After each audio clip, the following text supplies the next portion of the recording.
Disgusting. There's nothing to do with the Coast Guard. Like, you just say, what? But they say it, and it gains traction, and their toadies will repeat it. Oh, yeah, that was Doge. No, Doge uncovered your scam, $70 million man, Chuck Schumer. Back after Bloomberg.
The Rolling Stones, Murph says this date, 1965, they debuted their new hit single.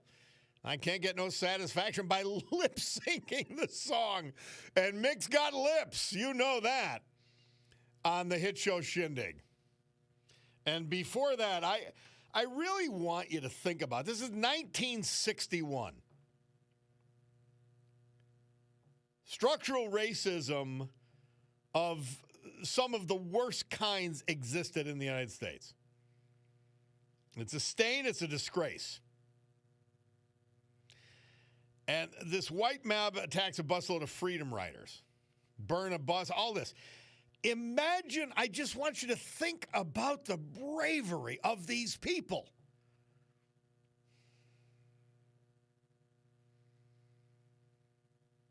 And by the way, African Americans had fought for this country, had manned our factories. They did everything asked of them amidst a legacy of slavery.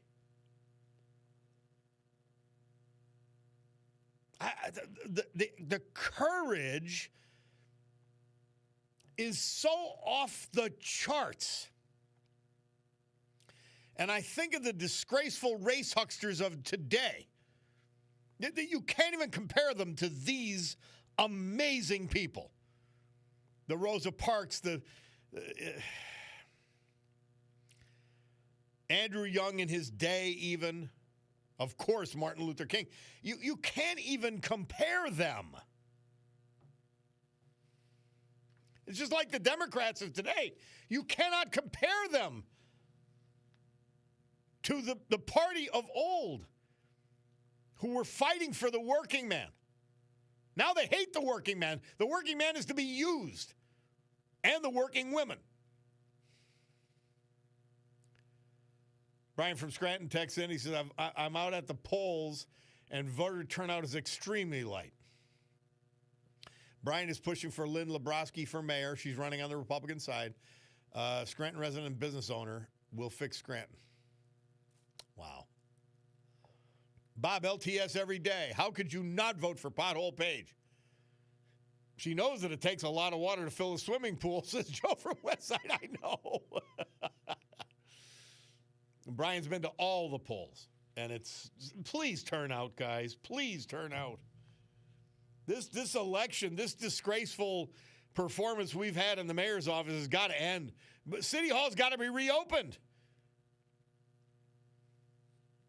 And this wokeness that is destroying the city, as it almost destroyed the country, has got to stop.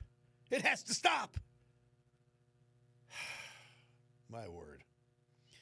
Anyway, vote, guys. Get out and vote. Make that little bit of effort today.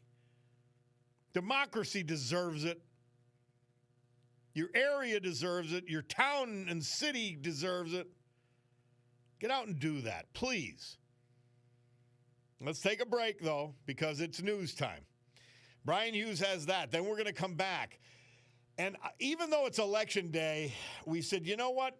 We are doing, with Rick Bigelow, the Battle of Coral Sea. We can't hear enough about these World War II battles and what they did. It's not only in and of themselves, and for what they say about the country and its gumption and our people and who we need to, whose shoulders we stand on. But it's what's past is always prologue. The battle in the Pacific with the Empire of Japan has striking, frightening similarities to the current and developing confrontation with Red China. So we need to know this history. We'll take a break and be back.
Great good morning, everyone.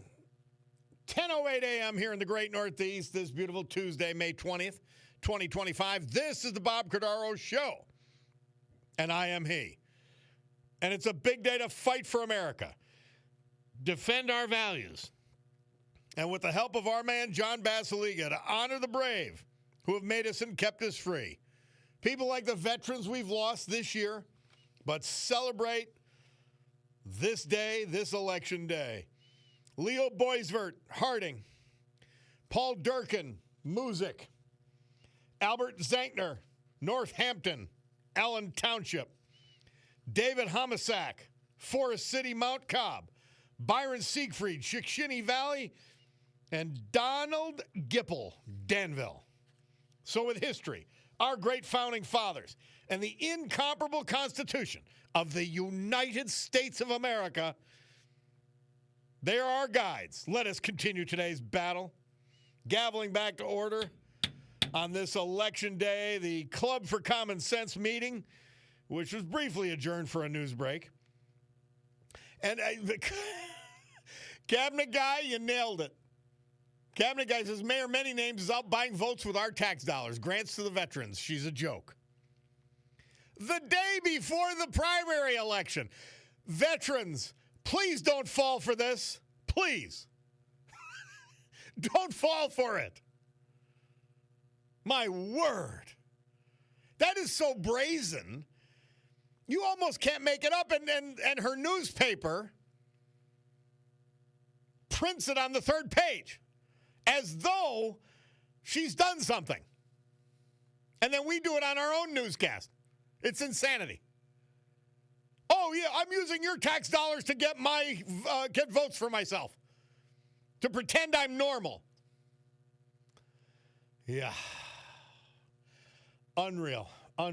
Well, switching to an entirely different subject. By the way, that was Congressman Wesley Hunt. I love him. He's so blunt, so strict, and so strong. That's who we opened with. Because, as someone points out, the most racist people in the country are liberal Democrats, without a doubt. Yes, because everything's about race with them. That's a racist. If you define people by the color of their skin, their racial makeup, you're a racist. Period. Somebody says, hey, Bob, I can speak for myself at the DPW. The Scranton, City of Scranton's great DPW, I add. It's time to turn the page on Paige. She doesn't want to negotiate with us at DPW, just had her Rubicon agenda to us. Yeah. Yep. Well, it is a Tuesday, which is what, I don't know, just coincidence. It seems to be when we get to have our man Rick Bigelow on. He is an accomplished patent attorney. He is a veteran. His dad was a veteran. And he's just a good man. But one of the great things he has going is history and his ability to deliver it to us. And here he is, our man, Rick Bigelow. How are you, Rick? Doing great, Bob. How are you? I'm fantastic. Well, we've got the naval battle of the Coral Sea to talk about today. This, I don't know if you got to hear why I think it's so relevant, because it's not only the past, it is prologue. I see this with the Red Chinese as a real serious possibility. The parallels between the Empire of Japan and the Red Chinese of today are beyond eerie. Yeah, I agree with you, Bob. I heard your talk on that earlier, and they're kind of doing the same thing now that the Japanese did back in the 30s and 40s. And basically, it's a quest for raw materials and oil. Yep. Scary stuff. Well, yep. Let's get right to it. Naval Battle of the Coral Sea, May 4th to the 8th, 1942. Right. Well, after Pearl Harbor, and this is about 6 months after Pearl Harbor, the Japanese looked unstoppable. They'd taken Hong Kong, Malaya, Singapore, Wake, Guam, Tarawa, the Philippines, moving into the Solomons, and also taking New Britain Island, and they had actually bombed Darwin in northern Australia, and they looked unstoppable. They were seriously thinking about attacking Australia. At this time, since most of the U.S. fleet had been destroyed at Pearl Harbor, the only thing we were able to do in opposition to that was to have hit and run carrier attacks with the aircrew into some of the more outlying Japanese island bases in the Central Pacific. Australia was very concerned about the Japanese. Australia at this point in time only had a population of about 7 million, which was less than New York City, and an army of only about 80,000 troops, and many of them were fighting with the British and other Commonwealth nations in Africa and the Middle East. So the Japanese really wanted to take Port Moresby in the southern part of New Guinea because they thought that that would be a good place to stage from to attack Australia and to keep the Americans from reinforcing Australia. And also, a lot of the Australian bombers that were flying missions against Rabaul were flying out of Port Moresby. So they wanted to take Port Moresby, and they came up with an attack plan called Operation MO, and that stood for Moresby. It would pass through the Coral Sea. They put a task force together that included a lot of troops that were going to land. Admiral Nagumo, who was the commander of the 6 major carriers that attacked Pearl Harbor, it was known as Kido Butai. He loaned 2 of his big carriers, the Zuikaku and the Shukaku, to the Port Moresby attack force.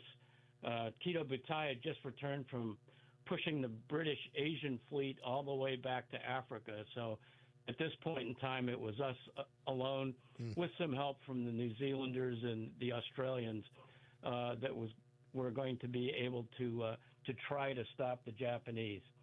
So the Port Moresby invasion force. And by the way, let me interrupt. Guys, if you go to our live stream at WILKNewsradio.com, we've got some of the maps that Rick Bigelow has provided so you can get a sense of the geography. It's hard to do without seeing the map, and we've got them on the live stream. So go ahead, Rick. So they were leaving from Rabaul and Truk and other places to attack Port Moresby. At this point in time, we had started to decipher a lot of the Japanese naval code, and the guy who was in charge of what was known as Station Hypo, which was the code breaking and intelligence group at Pearl Harbor, told Nimitz, I think they're going to attack Port Moresby and they're going to go through the Coral Sea. Of course, naval intelligence in Washington thought they were going to do something else and attack Hawaii or maybe the Aleutian Islands or something like that. So Nimitz rolled the dice and went with what the guys at Station Hypo were telling him, and he sent his carrier task force under Admiral Frank Jack Fletcher into the Coral Sea to try to stop this Japanese invasion. Gutsy decision, Rick Bigelow. Gutsy decision by Nimitz. Absolutely, and he got a lot of blowback from the people in Washington who said, we have more information. We know what's going to happen, but... By the way, think of the irony. The same people who missed Pearl Harbor. Listen to us now. Yep. Well, not only did they miss Pearl Harbor, they missed the Philippines and Hong Kong. They missed all those things.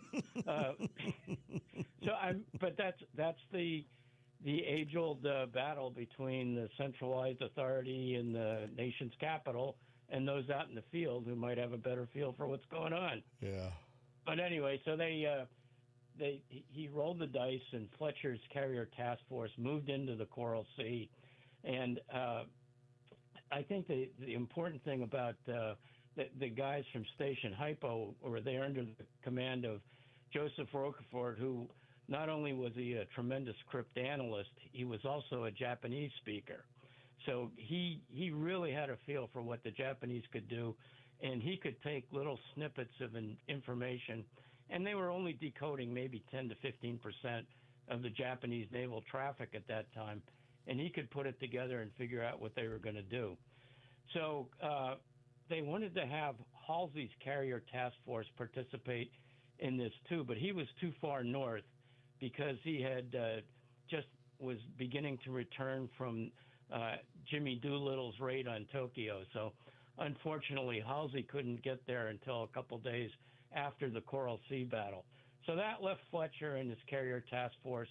He had the Yorktown and the aging aircraft carrier, the Lexington, to go after the Japanese. And of course, the Japanese had many surface ships and the two big carriers, Zuikaku and Shokaku, which would support the attack on Port Moresby. There was also a British task force, which was primarily Australian ships, that in case the American carriers couldn't stop the Japanese, they were tried to stop the Japanese. But basically, that would have been a suicide mission with the size of the Japanese task force coming in. So, well, let's, Rick Bigelow, we've got to take a break. I want to hear from our great sponsors, little history, little news, or a little music, and then we're going to come back with Rick Bigelow. It's the Battle of the Coral Sea. The scene is set. Frank Sinatra's out there, too, I think, at least as far as we know. We're going to take a break and be back. It's the Bob Cordaro Show.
Is this the Turtles, Bulldog?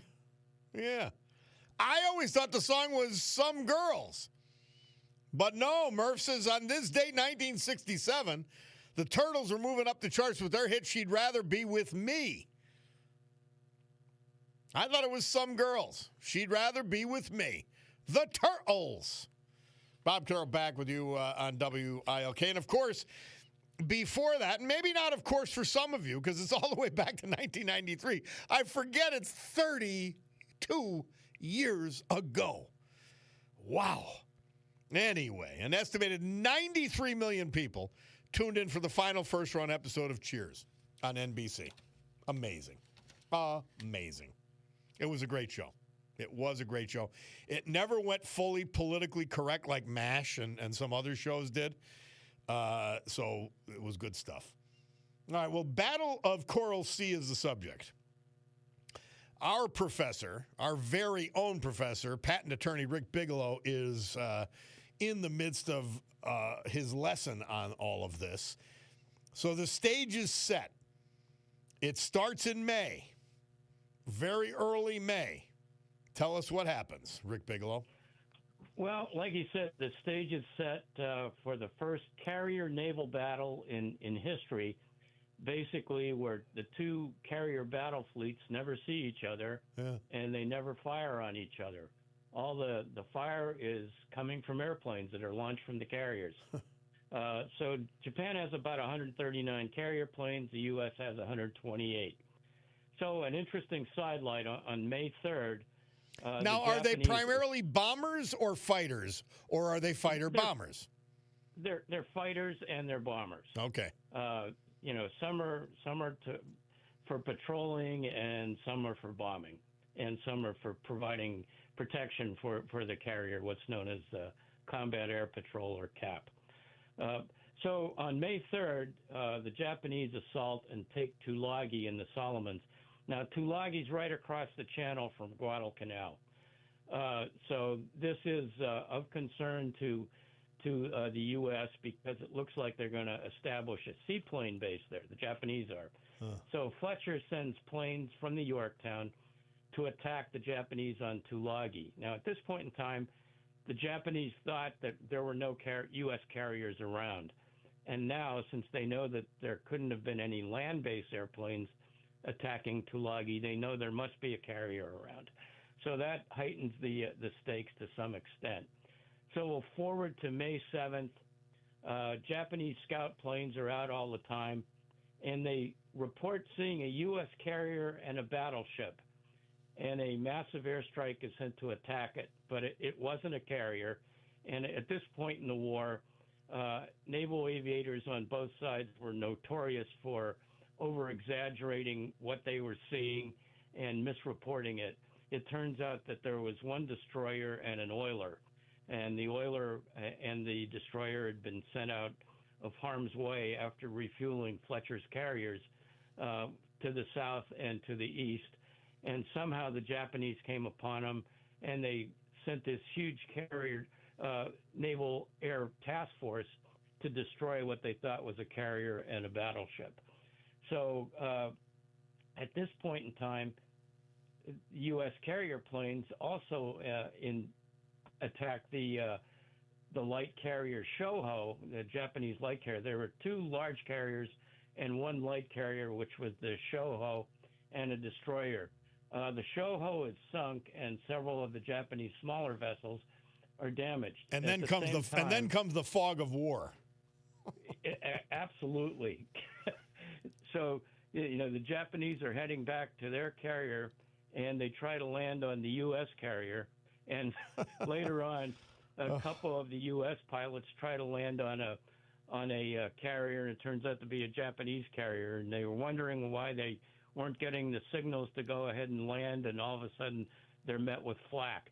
So we were just getting used to carrier-to-carrier battles at this point in time. So at this point in time, the light carrier Shoho is sunk. The destroyer Sims, U.S. destroyer Sims, and the oiler are sunk, are badly damaged and eventually sunk. So on May 8th, early in the morning, both the U.S. and Japanese scout planes are out again looking for the carriers. They spot each other's enemy at about the same time, and they launch massive airstrikes. Japanese carrier planes score hits on the 2 U.S. carriers. And of course, at this point in time, we only had about 4 carriers in the Pacific. And the Japanese had 6 large carriers and several smaller carriers. So the Japanese planes hit the 2 U.S. carriers, the Lexington and the Yorktown. Lexington is so badly damaged that it sinks. The Yorktown is able to remain in action, and it eventually makes its way back to Pearl Harbor for repairs. Amazing. So on the same day, the U.S. carrier planes damage the Japanese carrier Shokaku. Shokaku is out of action, has to return to Japan for repairs. Zuikaku is undamaged, but many of her planes are lost, and because they were low on fuel, they decide not to pursue the American carriers, and they headed back to Rabaul. So with no air cover, the Japanese invasion force returns to Rabaul. Yamamoto was outraged at this. If the surface force had continued to Port Moresby, they could have easily taken it. And they should have pursued the American carriers too. So this was one of the 3 times in World War II in the Pacific where the Japanese carrier admirals were just very, very tentative and were not aggressive enough. It was good for us that they didn't. One of the other times that they didn't pursue the Americans was what was to be the third attack on Pearl Harbor, because the third attack on Pearl Harbor was supposed to take out all the oil storage and the dry dock and shipyard facilities, and that probably would have pushed back the American efforts to go after the Japanese for at least a year. So at this point in time, since the Japanese had withdrawn, Port Moresby is saved. Japan never mounts a serious threat to Australia again. So tactically, this is the Japanese victory. They sink one of our few large carriers and damage another. We sink one of their small carriers and damage one large carrier. The other large carrier that the Japanese had is undamaged. And I think the important thing here is the undamaged large carrier had to return to Japan to reconstitute their air crew. They never thought that they could just fly out another air crew to the Zuikaku and then take off for Midway. So the U.S. lost 69 aircraft. Before we get to that, because we got to take a break, Rick Bigelow, that shows, well, both the strategic decision by Nimitz to listen to the analysts at Pearl Harbor instead of the geniuses in the Pentagon. Well, it wasn't the Pentagon yet, in Washington. And then now the inflexibility on the other side to say, hey, why don't we just move the planes to the carrier that could store them? And inflexibility versus flexibility at the fighting level, it just seems to make the difference all the time in World War II. Yeah, you're absolutely right, Bob. Amazing. All right, Rick Bigelow, we got to take this break. We've got a Veterans Tribute. We want to hear from our great sponsors, a little weather, and then we'll come back with the wrap-up on the Battle of Coral Sea with Rick Bigelow after this on the Bob Cordaro Show.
Our Veterans Tribute this hour and every hour, this day and every day, brought to you by our man, John Basiliga, and his family of companies like Serenity Care, personal care community. 4 locations, Mid-Valley, Old Forge, Wyoming, Kingston. Personal care and dementia care services. The dementia care units located Mid-Valley and Kingston. The dementia units and the entire facilities, all 4, have been completely renovated inside and out, accepting new residents. The local owner, John Basiliga, has a passion for providing the highest quality senior care in the region and beautiful personal care homes for seniors to live in. It is the gold standard for elder care in Northeast Pennsylvania and beyond. David Homisak, he was 94 when we lost him March 28th, formerly of Forest City and Mount Cobb. He was a resident of the Geno Murley Center, the great Geno Murley Center. Born in 1931 in Forest City, he's a graduate of the Forest City school system. Upon graduation, he enlisted in the United States Navy and was a veteran of the Korean War. After his honorable discharge, he moved back to Forest City and married his first wife, the former Helen Kaselica of Browndale. Together, they raised 5 children. Helen passed in 1978, and David Homisak married Carol Glucksness of Mount Cobb. Together, they raised her 4 sons. He was a talented design engineer employed by Daystrom. Remember that company? It became Lockheed Martin. Great, great employer in Archbald. He worked his way up from being a machinist to becoming one of their top design engineers. After retirement, he and Carol raised award-winning orchids. Isn't that something? He's survived by his wife, Carol, his children, all of Forest City, his stepchildren, his grandchildren, and many other family members, including cousins, nieces, and nephews. We mentioned he was preceded in death by his first wife, Helen, tragically by 2 sons, Mark and Michael Homisak, and a stepson, Paul Glucksness. 5 brothers also predeceased him, and a sister, David Homisak. Albert Zankner. He was 88 when we lost him March 27th. He was from Northampton, Allen Township. Born in Dunmore. Husband of the late Barbara Beck Zankner. They were married 59 years when she passed in 2021. He was an electrician at Lucent Technologies in Allentown for 37 years before retiring in 1999. He honorably served in the U.S. Navy as an aerial pilot photographer from 1956 to 1958. He had a hat on in his obit, USS Valley Forge. Remember the Immaculate Conception of the Blessed Virgin Mary Catholic Church in Allentown? He was a scoutmaster, heavily involved with that great group. Survived by his grandson, Randy, his granddaughter, great-grandchildren, tragically predeceased by his son, Randy Zankner, in 2011. Albert Zankner. Our great veterans this hour brought to you by John Basiliga and Serenity Care Personal Care Community. Well, that sound only can mean it's time for the weather. Storm Tracker 16 forecast meteorologist Joe Snedeker. Wish we had him in World War II. Today, partly sunny, high 68. Tonight, increasing clouds, 50. Wednesday, cloudy and cooler with rain showers, 55. Thursday, cloudy and cooler with rain showers, 55. So what? We'll be fine, right? Peter Fitzwell, he texts in, very few voting at my polling place in Kingston. It's hard to hear that. Sad to hear that. By the way, somebody said years ago went to see Seals and Crofts in concert in Scranton, And I think the Turtles played before them, and they were good. Yeah, how about that? Well, we're at the Naval Battle of Coral Sea. Rick Bigelow is our guide. All right, Rick, what was the aftermath? Tell us. Well, we lost 69 aircraft, and the Japanese lost 90. And one thing, we could replace our aircraft much more easily than the Japanese could. They were not producing very many aircraft after this point in World War II. And Rick, at one point, Rick Bigelow, we were producing 23,000 aircraft a year. Does that make sense? Amazing. Yes. Like, and not just like, these weren't Piper aircrafts. These were the battle planes that we were using. That's exactly right. And a lot of them were designed and tested and built in large numbers in a couple years. Amazing. It was an amazing feat. But it was, the nation was totally mobilized for World War II. So the Japanese suffered 966 killed in action. And there's a little bit of a local connection. One of the naval personnel killed was the commander, Walter Gilmore of Williamsport, who was the supply officer on the Lexington. His brother was superintendent of schools in Bloomsburg. He was reported missing in action and then presumed dead. Happily, 4 sailors from Wilkes-Barre were on board the Lexington when it went down, and a month after it went down, they received word from their sailors that they were safe. So that must have been a tough month for those folks in Edwardsville. Rick Bigelow, when we're thinking about the magnitude of this battle, and naval battles, much less, many less casualties, but aren't the casualties pretty light? Because there aren't that many people, even on a carrier, there's maybe 3,000, and most of them are going to be saved because our damage control is good and our medical is good, and we put a lot of time and effort into search and rescue. Yeah. So it wasn't that bad. That's why it's almost always worse for the Japanese, because they didn't put time and effort and money into damage control and search and rescue. And you consider the casualties in the land battles in the Pacific, they're all staggering. Yeah, that's right. That's exactly right. So anyway, to summarize, strategically, this is a victory for the U.S. We stopped the invasion of Port Moresby. And this was the first time we'd halted the Japanese Navy advance in the Pacific. After the battle, Yorktown is able to return to Pearl Harbor for emergency repairs and is made available for Midway, which happens less than a month later. Mm-hmm. More importantly, the Kido Butai, the Japanese First Air Fleet, was down 2 carriers that had participated at Coral Sea. So instead of going to Midway with 6 carriers, they went with only 4. Real question about whether Nimitz would have gone out with 3 carriers to meet 6 carriers. There's a lot of speculation he probably would have at Midway anyway, because it was important to stop the Japanese, but who knows what the outcome would have been.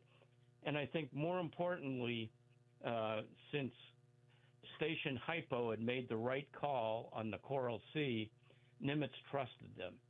And so once again, he rolled the dice and made a calculated guess that the Japanese were going to attack Midway, even though Washington thought they were going to attack the Aleutians or maybe go after Port Moresby again. Often mistaken, never in doubt. Yeah.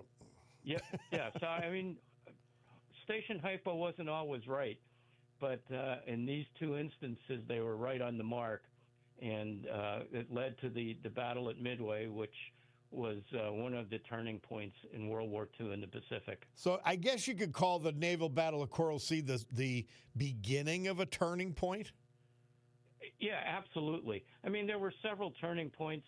One was, MacArthur's forces on New Guinea had stopped the Japanese land forces at Milne Bay, and then at going over the Kokoda Trail from Lae to from Buna to Port Moresby because, like we talked before, they really wanted to get Port Moresby. Yeah. So we stopped them in New Guinea. We stopped them at the Coral Sea, and we just turned it around completely at Midway. Yeah. Great stuff.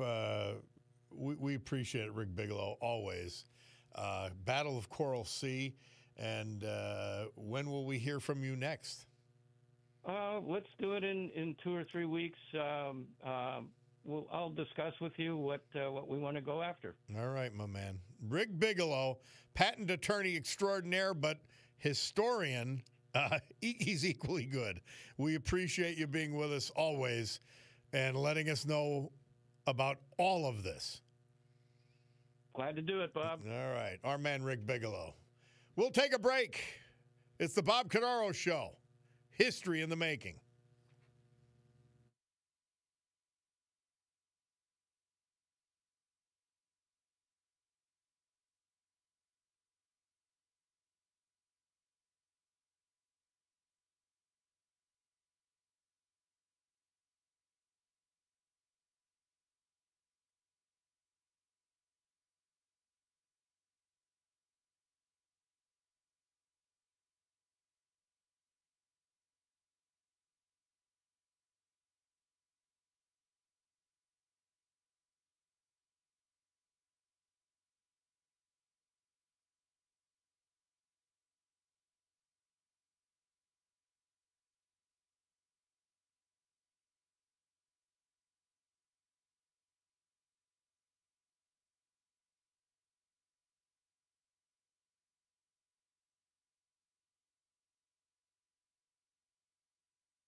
The Young Rascals, Murph says, this date, 1967, they had the number one hit with Groovin' after only 5 weeks of release.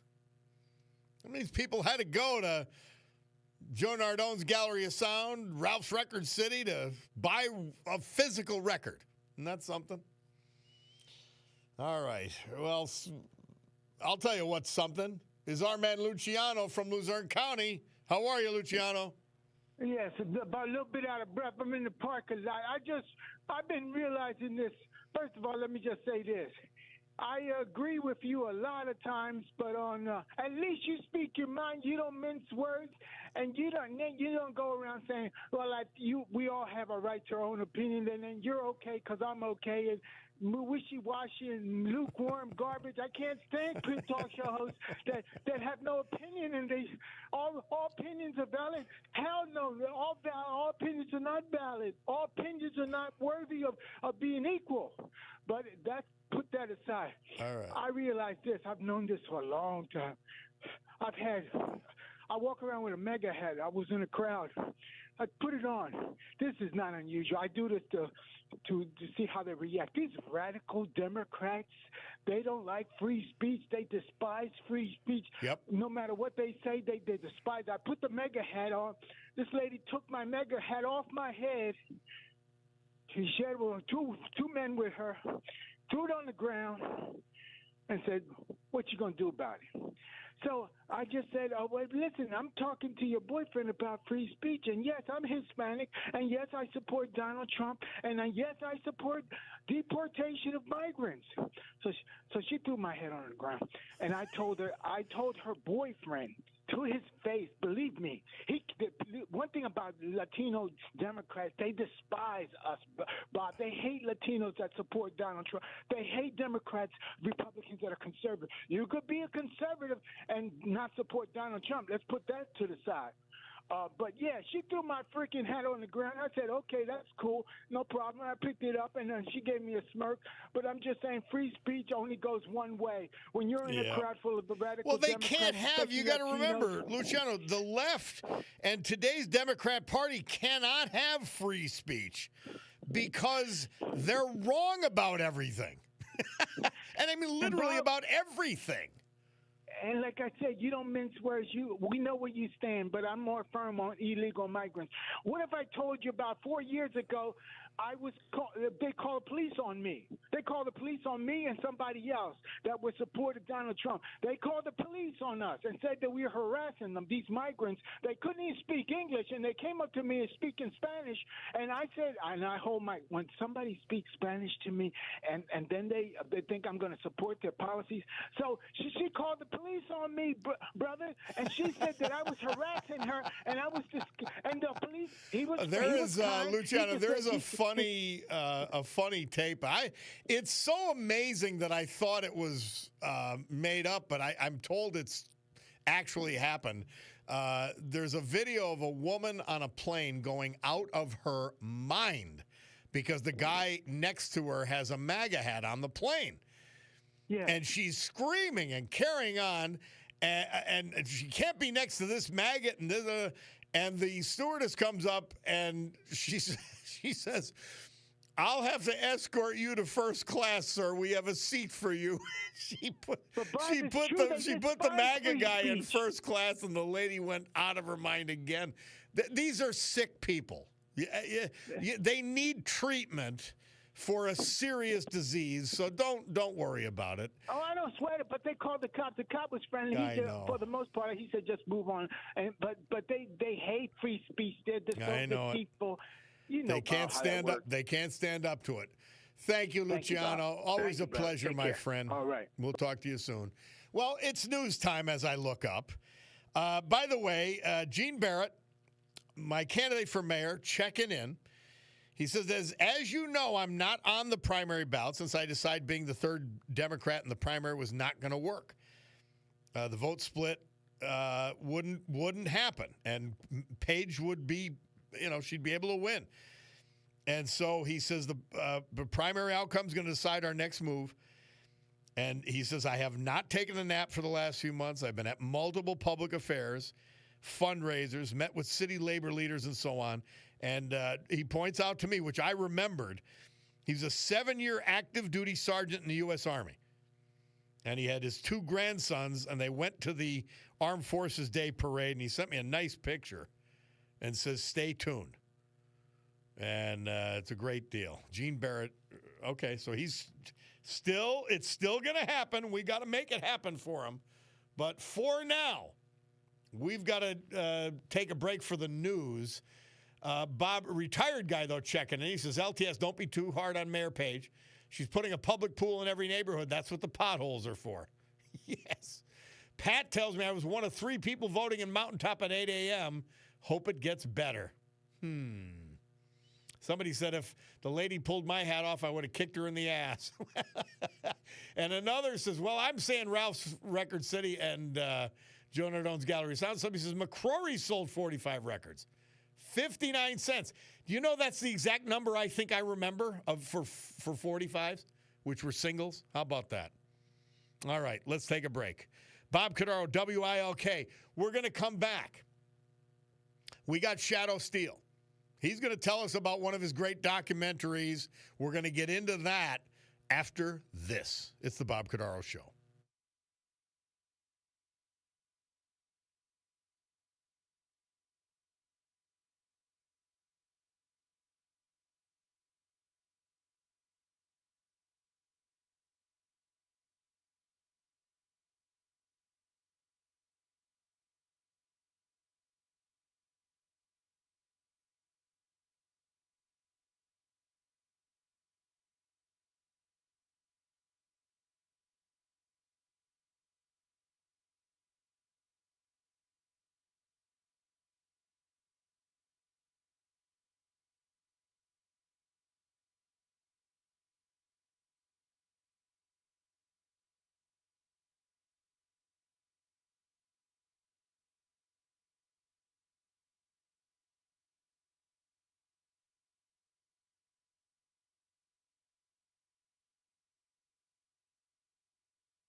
window.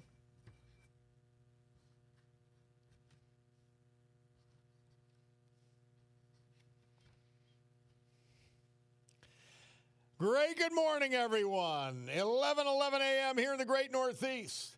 This beautiful Tuesday, May 20, 2025, Election Day. This is the Bob Cordaro Show. I am he, and it's a big day to fight for America, defend our values, and with the help of our man, John Basiliga, and his family of companies, to honor the brave who have made us and kept us free.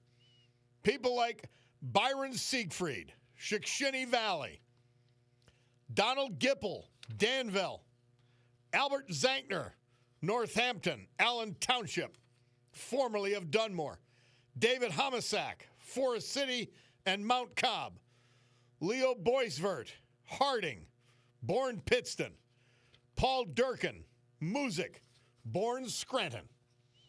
So with history, our great founding fathers, and the incomparable Constitution of the United States of America as our guides, let us continue today's battle.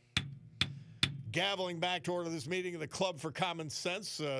Boy, our song got cut off there sort of abruptly, didn't it, Bulldog? What happened there? Anyway, Mother Teresa, St. Teresa for May 20th. She said, to do God's work, you need a few things. We need health of mind and body. We need the ability to learn. We need plenty of common sense and a cheerful disposition. I think common sense and cheerfulness are very necessary if we are going to bring God's love to as many people as possible. And a woman who possessed all of those things, love, common sense, and cheerfulness. Yeah, St. Teresa. Thank you, Mary Regina. Mark Payne asking, did Paige call in? No. The mayor did not call in. By the way, nor do I expect her to either. But a lot of people talk about this prison breakdown in Louisiana. I don't have a particular reaction because, let me think of this. Not half. I was in 11 different prisons over 8 years and 5 months to the day. I don't remember ever thinking, ooh, I'm going to break out. I just never thought of it that way. I thought, I got to do my time. I'll win an appeal, which I didn't. And breaking out would have been, I don't know, at least in the feds, it would have been hard. Like, you're not breaking out of Brooklyn. Well, you could, theoretically, but you're not breaking out of Brooklyn. You're not breaking out of Canaan. That's for sure, USP Canaan. You're not breaking out of Allenwood. I don't know. You're not breaking out of Otisville. So it never crossed my mind to break out of prison. Now, to sneak off when I was at the camps, I was at 3 different camps, that's maybe a different story. You think to yourself, well, maybe I'll go and, I don't know, have a beer or do something because there's no fences. But this kind of, they've already arrested somebody. Murph sent a news story on it for this Louisiana breakout. By the way, people are telling me that the people ain't voting. Come on, guys, get out there and vote. Get out there and vote. So I've got to write in as a Republican voter. I've got to write in my district attorney candidate and Brian Gallagher. And I've got to, because it's both, they're on both sides, I'm going to vote for Joe Brazil for school board, voting for Mark Payne for sure. Guys,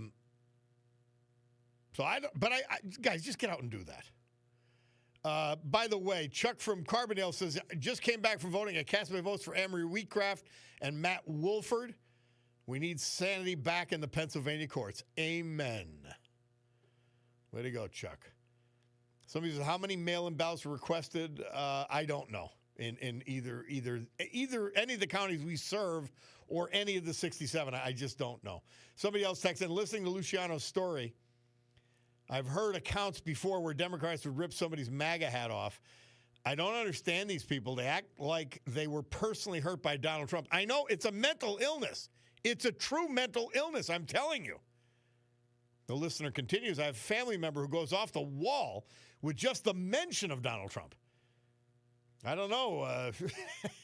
We need to take these chips out of their heads. It may be they might have left-wing chips in their heads. I don't know.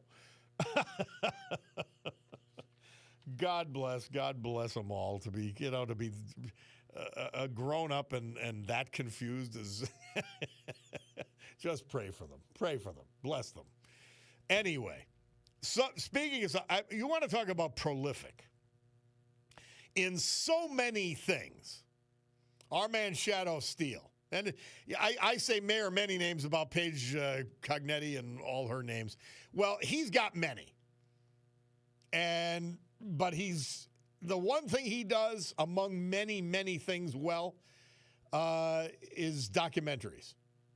And he is with us now. Shadow Steele, welcome back to the Bob Cordaro Show. And you know you have your own theme song now. So let that play. You know, there's no one better to produce this program than John Lucas, and we've worked together for 32 years. And, Bob, it's great to talk to you again. Happy Memorial Day week. Happy Memorial Day weekend to you and yours. And thanks again for the continued airtime, Bobby. Well, Shadow, how did you put up with the Bulldog for 32 years? He drives me to distraction. Well, you know what? We put on blinders and earplugs, and it's kind of, it's a quick day. But, you have to work with all kinds of people in this business, Bob, as you well know. Yes. So it's not an easy task, Bob. Someone had to do it, and I guess I was the guy recruited for it, and it's not an easy task, my friend. Well, and and when I think about the easy days, Bob, when 40 years ago, almost to the day, when you, Jim Emmel, rest his soul, the late great Jim Emmel, and I, met at the Williams-Barre building when I was still working in New York, and the Williams-Barre building of the station you owned in Oliphant, and we talked about this program called Sinatra and Friends. Nowadays it was easy then, Bob. Nowadays it's like pushing a rope. It's like a boat in the basement these days. You don't know where the industry is going, and you look back in those days and you thought they were tough until you look around now, Bobby.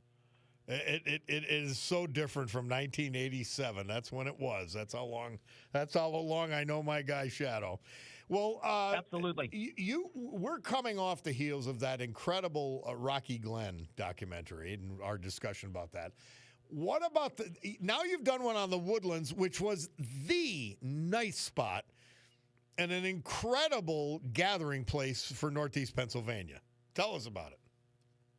And Bob, we took some heat. Dr. Eric Ruggiero, chairman of the Wilkes University Integrative Media Film Art and Design Department, and I, we've been doing these since 2008. We started with the Blob, as we said on your last show. Yeah. We have one on Muhammad Ali, one on the Laurel Line, one on Children of the Corn coming up. But the Woodlands, Bob, was one of those undertakings where you knew and we knew that in the 56 years of the Woodlands and the 5,000 people who were employed there, from everyone who mopped out the restroom to the person who played music on the air, you knew this was going to be the show that was going to offend somebody, because the show would have to be longer than Roots and Wheels together to get everybody in on this program, Bob. Yeah. But like I said, it's like working with John Lucas. Somebody had to do it, and we took this undertaking, under our arm, and we put together a 4-hour program. It's actually 5 hours with commercials, because we work exclusively with WNEP, WNEP.com, and WNEP Plus. Thank the Lord. And, of course, on all of our 9 commercial breaks in the 3.5 hours, they are going to put 4, 5, and 6 minutes of their ads for everybody from Raymore and Flanagan to Dunkin' Donuts in those breaks. And that's just the way streaming works. You got to pay, Bob. Whether you listen on the air or you listen online, you're going to pay, and the sponsors are going to be the winners on that. Yeah, but I think that's great that they lined up to get behind what I guarantee is going to be an amazing film. It is. And Bob, it was released exactly 4 weeks ago, and we have over 2,600 views. Now, you don't think that's a lot. I think we got more views than the Kardashian show with 2,600 views, and that's a national show. But here was the crux of this, Bob, and we had to explain this. Everyone involved thought this was going to be some goody two-shoes, syrupy, sweet, sappy thing where we had a whole bunch of footage of people yelling, hey, I partied there. It was a great time. We got drunk. We threw up in the parking lot. It's nothing like that. The history of the Woodlands, and we had over 26 guests. All those people had been there from 7 years to most of them 39 to 40 years. They started as bartenders. Wow. They started as barbacks. They stayed at the Woodlands. And the whole crux of the deal is that the show, Bob, is about the history on how back in 1968, no one would loan money to Jewish people back then. So they being the Cornfelds, they tried to get every franchise, and every franchise that were available, and the franchises back then, Bob, in 1968 were nothing like they are now. Yeah. So they tried all the time back then. So the representative from Hyatt, the representative from Marriott, Holiday Inn, Radisson, you name it, they all came in. Conrad Hilton Jr. Himself came to this wooded spot on Route 315 in Plains Township, which is now the Woodlands. It was just forested area with a creek running through it. And they asked for a franchise, and he said, first of all, you guys don't know what you're doing. You're not going to make a penny here. You have the whole hotel laid out wrong. You don't put the hotel in the front. You put the catering in the front. You have it in the back. You go into a central theme. When you enter the organization, the building, you want the restaurant to come off a central hub. You guys will never make a penny. You're building down in the valley. You need to build up on the hill. You need to build on the intersection of Interstate 81, 115, and 315, which is now the Wyoming Valley Mall. And besides that, nobody gives a darn about nature. They just want to come in. They want to get a good meal. They want to lay their head down and get some sleep. You're building down in the valley, and you're going to put this $4 million unit around this stream and not cut down the trees. You'll never make a penny. You're not getting a franchise. Bob, cut to 18 years later, the Woodlands became the number one liquor buyer in the state of Pennsylvania for 17 years, eclipsing both Philadelphia and Pittsburgh combined in liquor sales, Bob. You can't write something like this, or Hollywood would send it back. Well, I've said this. We had a tribute to a great Jewish veteran, and he was one of the 50 people. The Jews could not get into the Scranton Country Club. Well, they didn't sue. They didn't complain. They didn't whine. They went out and started their own country club. And it's now called Glen Oak. Yeah, and so that's the story of the Cornfeld family as well. How great is that? It is. And now, of course, Bob, everything moves on. And 3 years ago, the hotel was sold. Mitch Kornfeld, the son of, Mark and Gary and Rick and Ross, a lot of the sons took over, after 40-odd years. And they came from a restaurant background. Their first restaurant, which had a massive fire back in 1968, was in Northampton Street in downtown Wilkes-Barre. It was called the S&B Restaurant. And it was next to a dance hall. And the dance hall was upstairs, and it is the site of what is now the movie theater on Northampton Street in downtown Wilkes-Barre. So they were trying to get this, this place going, and back then, you're talking a lot of money, and the only franchise in the area at that time was McDonald's and Burger King, and the Wyoming Valley Mall was the actual dump. So everything, most of the flood from the 1972 Agnes flood, all the remains from all the homes and everything went to the backside of Pocono Downs. And then the sanitary landfill was those strip mining pits on Kidder Street, which is now the Wyoming Valley Mall. So it was a big chance, Bob, to take a chance in this tertiary market to bring a club with a nightclub, catering, and then a hotel room, which they expanded and built a tower at. So, this on a local scale was actually the tip of the iceberg on the ultimate chance. So no one would loan them money, but a Jewish operation, going back to what you said about Glen Oak, a Jewish operation which only had 9 hotels in their franchise chain called the Treadway out of Boston, Massachusetts. They came in and said, well, we're going to help you out with this part anyway of the hotel. And the restaurant, you're going to have to serve and this is so crazy, you can't make this up, but in the hotel, you're going to have to serve both Manhattan and New England clam chowder 52 weeks out of the year because we're New England based. And Gary and Mark said, you got to be kidding. We're going to serve the best for what's great for our clients and our constituents in this area. And they fought the franchise with the Treadway.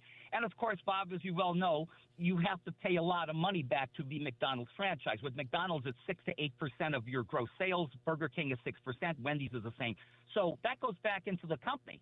So after they were successful back in 1974 and 75, they dropped the name of the Treadway, did not become a national franchise, nor were they associated with them, and they went off with the Woodlands Inn and Resort. And that's basically the story, Bob, as told to the people who have been there for 40 years.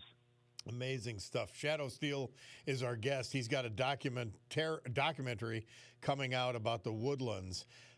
When is the release? Tell us all about this. Where do we see it? Where, all of that.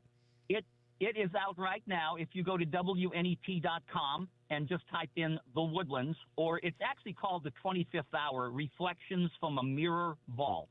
But if you type in The Woodlands... What a great name! That's a great name, isn't it? Yes, the mirrored ball. So you type in The Woodlands, and the good thing about streaming is that nobody is going to watch all 4.5 to 5 hours. You're gonna pause it, or you're gonna come back to it. Totally free online. We do these deals.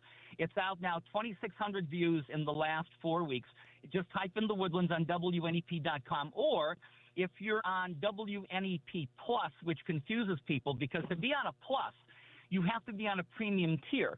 So to get WNEP Plus or KDKA Plus or WHYY Plus, any television stations Plus, you have to be on either Roku, Hulu, or Amazon Fire TV. So you have to pay for a platform to be on that. But if you just type in WNEP.com and The Woodlands, up will the entire 4 or 5 hour program will come up. And we're really thankful, Bob, and thankful to you as well for promoting this. It's a very interesting local story. We only try to do local and regional stories, except for the Muhammad Ali coming up. But this is a story that needed to be told, and there's a lot of moving parts, as they say in the business, Bobby. Well, listen, we could talk about this again. You're welcome anytime to talk about the Woodlands, and obviously any of your documentaries. We love them. Absolutely love them. And thank you, Bob. And remember, if you're free this Sunday 6 o'clock until 8, or Monday Memorial Day 2 o'clock until 4 in the afternoon, we're running the Telly Award-winning Rocky Glen Park One Last Look at the Electric City Trolley Museum at Steamtown National Historic Site. We have it in the theater. Remember, this is a limited deal. This theater only holds 50 people. We're nearing that right now for both shows. Because, again, Rocky Glen Park has been airing. It's been streaming for the last year, and we're up to 23,700 views on the Rocky Glen Park One Last Look. So it's going to be an intimate setting, Bob. I certainly hope you and yours can join us. Thank you, my man. Appreciate it, and we'll talk to you very soon again as you keep producing.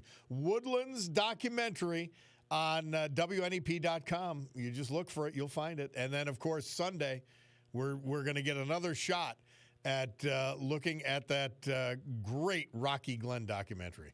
Fantastic. Happy Memorial Day, Bobby. Thanks, my man. We'll take a break as Gordon Lightfoot takes us out. We gave Shadow his own theme song because we want him on all the time. And it's one of my favorite songs, too. We'll be back. It's the Bob Cordaro Show.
Our veterans this hour and every hour.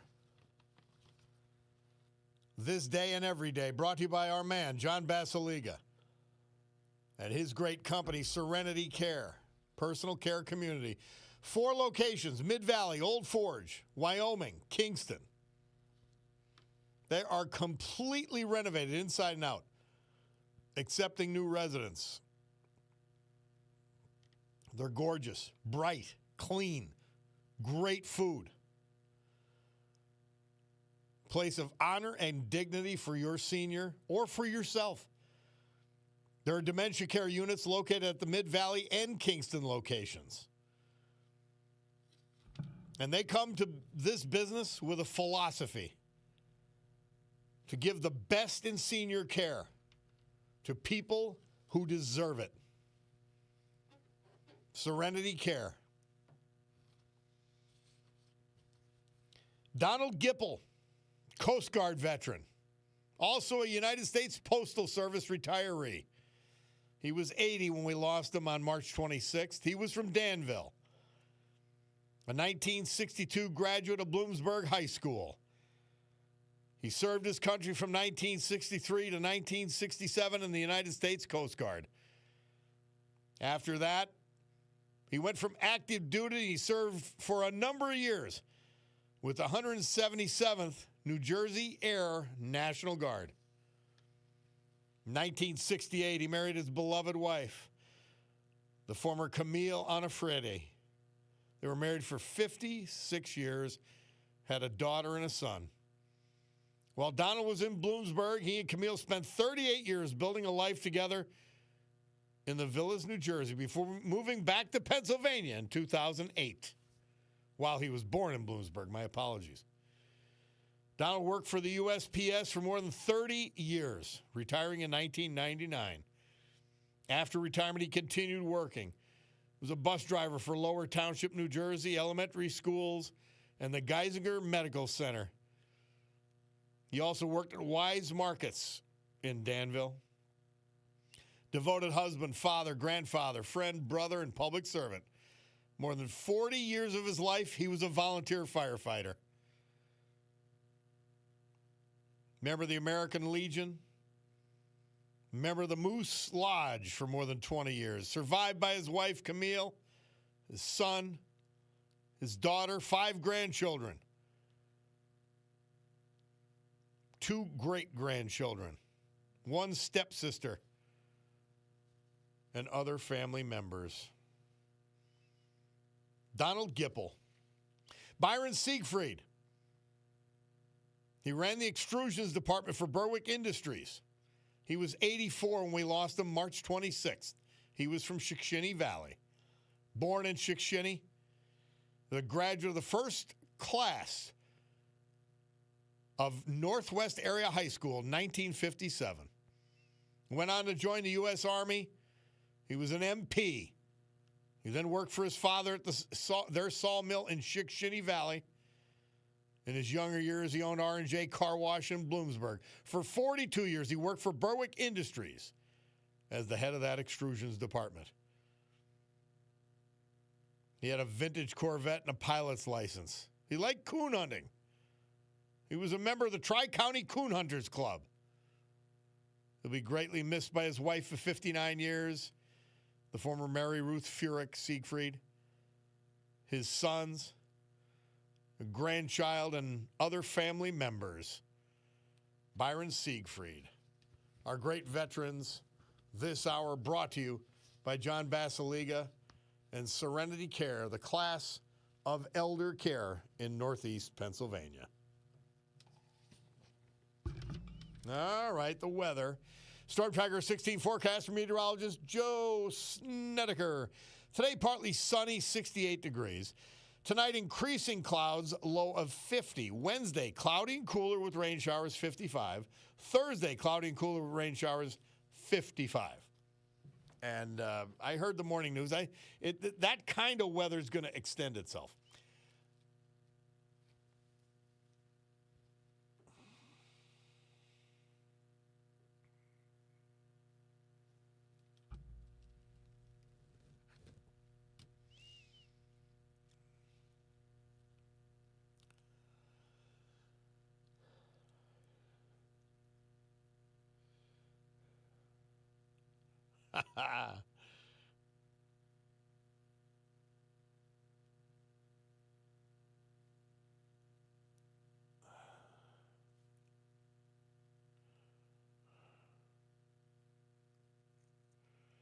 Sammy Davis Jr., Murph says, this date, 1970, that was the number one hit. Man, I remember it like it was yesterday. And I'm old enough to love Candy now. I was 11 years old at the time. I was just watching, caught it on Instagram, Don Rickles doing a send-up on Sammy Davis Jr. at those roasts. Hilarious. Somebody texts in, Bob, I missed Shadow Steel on the air. And another, thank you for this, because just a reminder to everyone, they say, never say Happy Memorial Day. It's this. We're honoring our beloved dead, who we lost in war primarily, but I guess anybody who served us and then passed on. Let's go to Barbara from Courtdale. She's been patient, and thank you, Barbara. How are you? You didn't get your absentee ballot. No. I called over there yesterday. Now, what did they say? Well, she sent me over. The phone rang and rang and rang. Then they turned me. They gave me the man that's supposed to be in charge of the voting. He says, I'm going to give you a call back. Never got a call back. What is wrong with Luzerne County voter office? I don't get it. There's a lot of things wrong with Luzerne County. A lot. Go into the zoning. Go into the. It's horrible. Man. It's horrible. I mean, they asked me if I wanted to be for full-time absentee. I said yes. So I've been getting it for the last 20 years. And now you didn't. Right. Well, listen. I'll tell you. Yeah, go ahead. We need a big, big shakeup. I don't disagree. If Not only there, in Harrisburg, too. Oh, well, that goes almost without saying, but I'm happy you said it. Well, Barbara, let us know, follow up with us on this. Let us know what happened. What was the end result? Obviously, you're not going to be able to vote today unless you get it in the mail today. No. Well, how am I going to get it there? Yeah. I'll have to have someone take it there. My word. So, but it's just to the point already where even our local council, they're wishy-washy. They do more for the police department and the county, the workers on the borough. You go to them with complaints, and they say, we don't want to hear that, and they just dismiss you. Well, Barbara, do us this favor. If in the end you don't vote, please call back and let us know that tomorrow, would you please? Okay. All right. Thank you. Thank you, my dear. That's sad. That's disenfranchisement. That's what it is. Well, Bulldog, we might as well start off with Frank Sinatra and Gerard. We'll take this break, and we'll lead into the break because it happens to be 2:45 in Guadalcanal. It happens to be 12:45 in Northeast Pennsylvania. And we've got these two guys to sing about it.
May 20th, 1998, Frank Sinatra laid to rest at the Church of the Good Shepherd in Beverly Hills, California.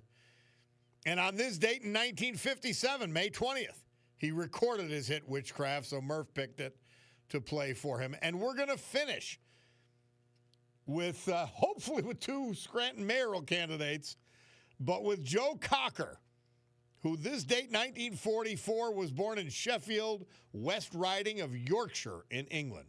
He died in 2014 from lung cancer in Colorado. Murph picked Feeling All Right, so we're going to play that. By the way, somebody texted in Luzerne County, been voting by mail for years. Sent in mail requests months ago, never received a ballot.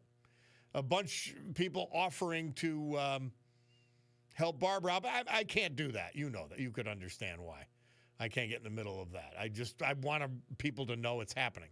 Somebody said the Candyman is a reference to a Coke dealer. No, it isn't, but that's funny. Another, I wrote a story once that Sammy Davis Jr. did not want to do Candyman. He couldn't stand it, but did it anyway. He did it in one take, walked out, and it became a #1 hit. Somebody says, I love Sammy Davis Jr. His version of Bojangles is phenomenal, and I agree with you. Another, Bob, who is the write-in for Lackawanna County District Attorney? I'm writing in Brian Gallagher, the current district attorney. Bob, two things. Love Sammy Davis's voice. What a talent. Also, I just voted in Mountaintop, and my complaint is that they move the polling place often and don't announce it. Maybe I missed it, but it happens all the time. I had to call the election office in Wilkes-Barre. How hard can it be to put it out there? LTS. And then I'm trying to think what you wrote, but at least it says Big Ed in Chick-Shinny. So, hey, Big Ed. Maybe you were talking about, maybe you knew Byron Siegfried. But that's all it says. It says Big Ed Chick-Shinny. But that's worthy of mention. So as Joe Cocker plays on, let's go to Bob Bolus, who's been very patient. He's a write-in candidate on the Republican side for Mayor of Scranton. Bob, we only got a minute, but fire away. Well, one thing I want to commend you on is the way you bring up about our fellow vets, about everything they did. You're to be commended on that. And next on, I'm a write-in candidate for Scranton on the Republican side. Don't ignore write-in candidates. They're just as important as those that are on the ballot, probably more so because they're taking our time to do what we need to do that's going to be right for the people, especially the city of Scranton.